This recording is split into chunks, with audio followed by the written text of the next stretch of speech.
విడిచిపెట్టేశారు 60 ఏళ్ళకి. అంటే పక్కకు పెట్టారు, మీరు రెస్ట్ తీసుకోండి అమ్మా అని. మనము కూడా ఇహలోక సంబంధమైన విషయాలన్నీ కూడా పక్కన పెట్టాలి అని అర్థం.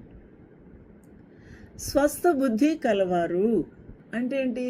మనకు బుద్ధిలో ఏమి లేదట, స్వస్థత లేదు, ఆరోగ్యము లేదు, రోగం ఉంది. ఆ రోగంలో ఎంత దీర్ఘకాల రోగాలు ఉంటాయి, అప్పటికప్పుడే వచ్చి కోవిడ్ లాగా వెళ్ళిపోయే కూడా ఉంటాయి. దీర్ఘకాల రోగాలు కొన్ని చెప్తే మనము క్షయ, ఇంకేంటి లెప్రసీ, ఇంకా sexually transmitted diseases, HIV AIDS, ఇలాగా రకరకాల వైరల్ ఇన్ఫెక్షను, ఫంగల్ ఇన్ఫెక్షను జీవితాంతం ఉంటాయి. కాబట్టి ఇవి క్రానిక్ జీవితంలోనికి అంటిపెట్టుకొని ఉండే, ఇవి విడిచిపెట్టవు అన్నమాట.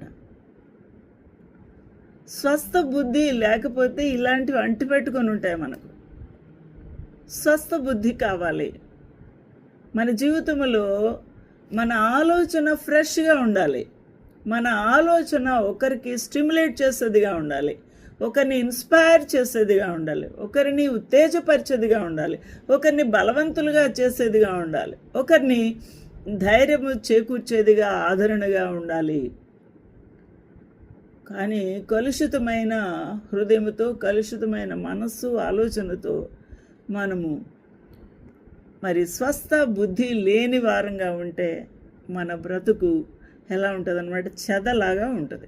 మనల్నే చెద ఏం చేస్తుంది? మనకు చీడ కలగచేస్తుంది, అంటే నాశనం కలగచేస్తుంది. అంతేకాకుండా ఇతరులకు కూడా, పక్కనున్న వాళ్ళు కూడా ఆ చెద అంటిస్తుంది, అది వ్యాప్తి చెందుతుంది. కాబట్టి ప్రభు యొక్క ఇష్టం అది కాదు.